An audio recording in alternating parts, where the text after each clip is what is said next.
तो कौन है छठी मैया? जब पांडवों का राजपाट छिन गया, द्रौपदी ने छठ व्रत का आयोजन किया। एकमात्र त्योहार है जिसमें डूबते हुए सूरज को अर्घ दिया जाता है। यह दुर्भाग्यपूर्ण था क्योंकि पुत्र मृत पैदा हुआ था। कोई भी अगर पूरे सच्चे भाव से उनकी आराधना करता है तो उनके सारे मनोरथों की पूर्ति होती है। यहाँ से प्रारंभ होती है 36 घंटे की कठोर तपस्या, 36 घंटे का निर्जला व्रत।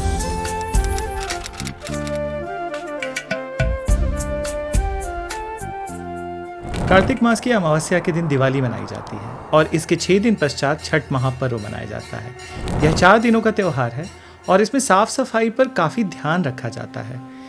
इस त्यौहार में कोई भी किसी भी गलती की कोई जगह नहीं होती है और शायद इसी वजह से कि यह बहुत कठिन त्यौहार है, इसको महाव्रत या महापर्व कहते हैं। अभिवादन स्वीकार कीजिए नीरज राव का कल्चर क्वांटम के इस अध्याय में। आइए जानते हैं इस अध्याय में छठी मैया के बारे में और उनसे संबंधित सभी पौराणिक और लोक कथाओं के बारे में, जो कि भारत के पूर्वोत्तर भाग में काफी प्रचलित है।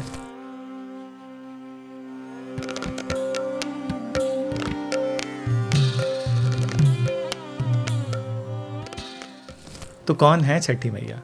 पौराणिक कथाओं के अनुसार जब ब्रह्मा जी सृष्टि की संरचना कर रहे थे तो उस समय अपने आप को उन्होंने 2 भागों में विभाजित कर दिया, एक पुरुष भाग और दूसरा प्रकृति भाग। प्रकृति भाग के 6 अंश उत्पन्न हुए और इस 6 अंश में से छठा अंश मातृदेवी का था, जिन्हें देवसेना के नाम से भी जाना जाता है।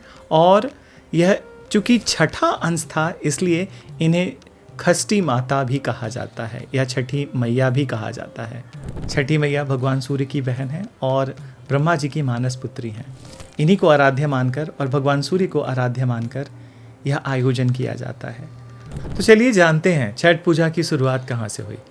पौराणिक कथा के अनुसार सबसे पहला छठ व्रत माता सीता ने किया था और यह कहाँ से स्टार्ट होता है? जब भगवान श्री राम लंका विजय के बाद अयोध्या लौटते हैं तो उस दिन लोगों ने दिवाली मनाई और दिवाली के 6 दिन पश्चात माता सीता ने छठ व्रत का आयोजन किया और इस व्रत को रखा। और ऐसा कहा जाता है माता खष्टी की कृपा से सीता माता को लव कुश जैसे पुत्र की प्राप्ति हुई।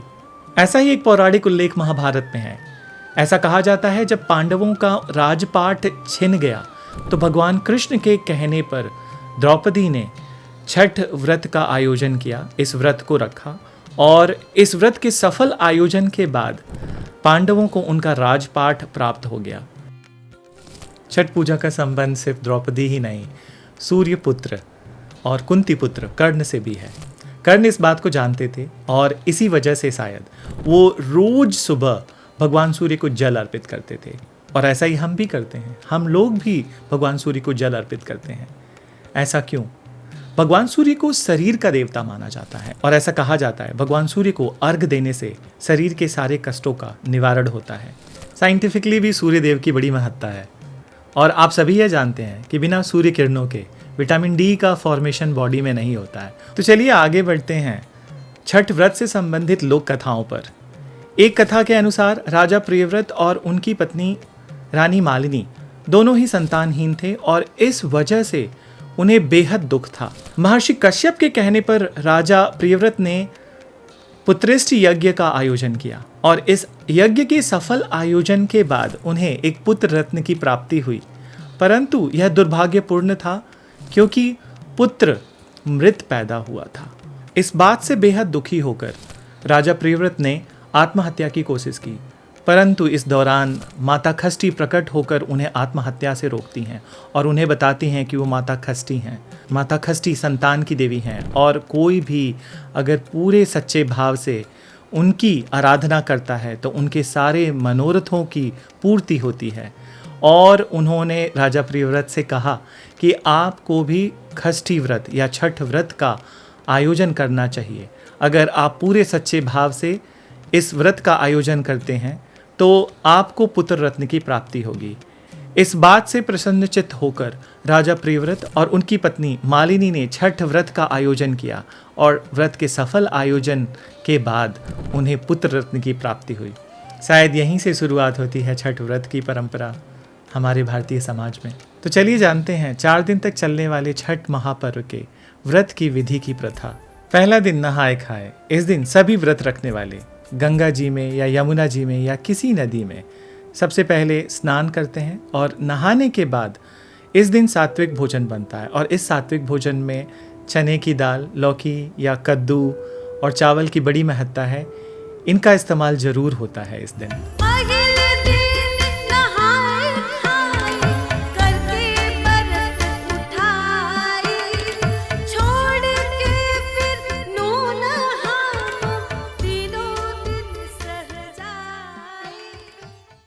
दूसरा दिन खरना का होता है और इस दिन सुबह से लेकर संध्या तक व्रती निर्जला रहते हैं और संध्या के समय वह गुड़ की खीर बनाते हैं। गुड़ की खीर बनाने के बाद इसे छठी मैया को भोग लगाया जाता है, राणा मैया को भोग लगाया जाता है और भोग लगाने के बाद उसी प्रसाद को वो ग्रहण करते हैं और संपूर्ण परिवार के लोग भी उसी प्रसाद को ग्रहण करते हैं।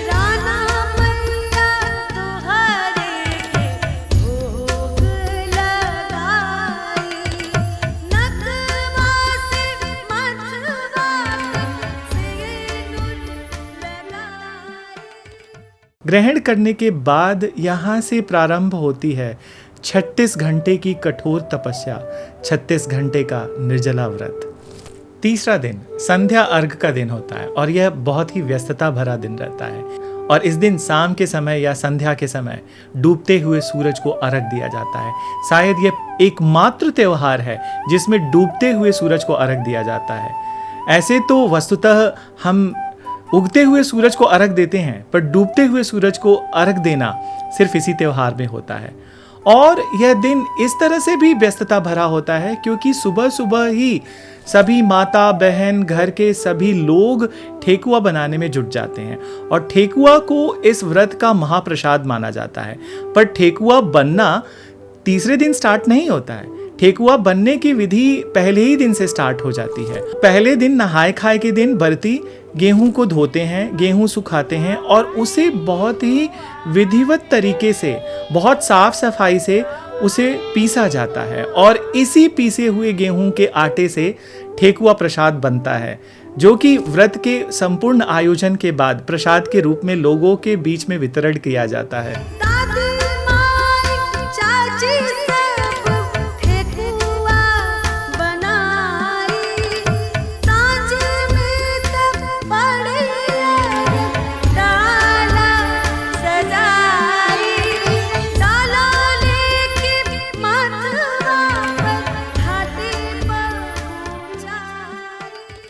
वैसे ही चौथे दिन उगते हुए सूरज को अर्घ दिया जाता है और यह ध्यान देने योग्य बात है कि तीसरे और चौथे दोनों दिन व्रती किसी नदी किनारे, तालाब किनारे या पोखर किनारे जल में जाते हैं और जल में खड़े होकर भगवान सूर्य की आराधना करते हैं।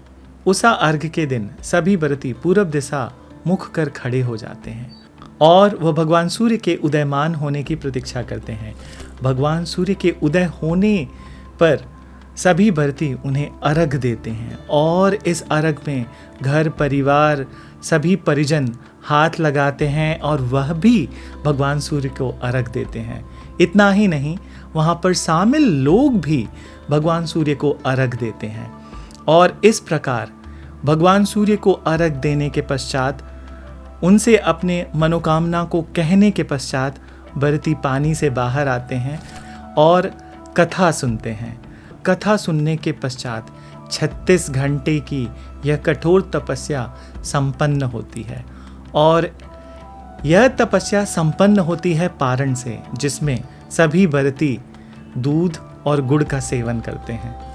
यह इतना बड़ा और इतना महत्वपूर्ण पर्व है कि लोग गलती से भी गलती नहीं करना चाहते और इस पर्व में घाट चाहे कितना भी दूर हो, चाहे आप कलेक्टर हो या मिनिस्टर हो, सभी डाला लेकर घाट तक नंगे पांव जाते हैं और यह एक तरह से इक्वालिटी का भी पर्व है। कोई भी इसमें बड़ा नहीं है, कोई छोटा नहीं है, सभी समान है और जिस सहयोग से इस व्रत का आयोजन होता है घाट पर, वह अपने आप में ही एक सुखद अनुभव है।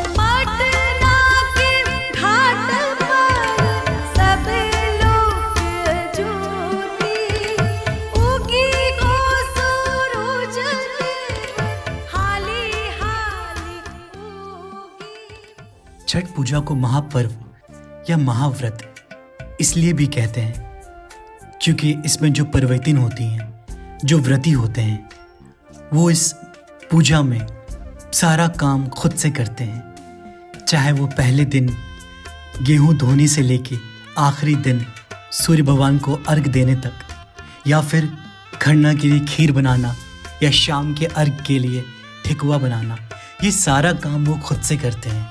और बाकी जितने भी लोग होते हैं वो सिर्फ मदद करते हैं, पर जितना मुख्य काम है वो व्रती खुद से करते हैं। इसीलिए इसे महाव्रत या महापर्व कहते हैं। जय छठी मैया। कल्चर क्वांटम की टीम भगवान सूर्य से यह आराधना करती है कि आप सभी का छठ महापर्व, छठ महाव्रत का आयोजन संपूर्ण तरह से सफल हो और आपके सभी मनोकामनाओं की पूर्ति हो। हमारे लिए भी एक अर्जी लगा दें। लगभग 1 महीने हो गए हैं और अनुतोष अभी ठीक नहीं है, जिसकी वजह से हम बहुत सारी वीडियोस नहीं ले आ पाए। तो छठी मैया से कृपया करके आग्रह करिएगा कि वो जल्दी ठीक हो जाए और हम और भी ऐसी ही वीडियोस आपके लिए लेकर आते रहें। जय छठी मैया। जुड़े रहें कल्चर क्वांटम के साथ।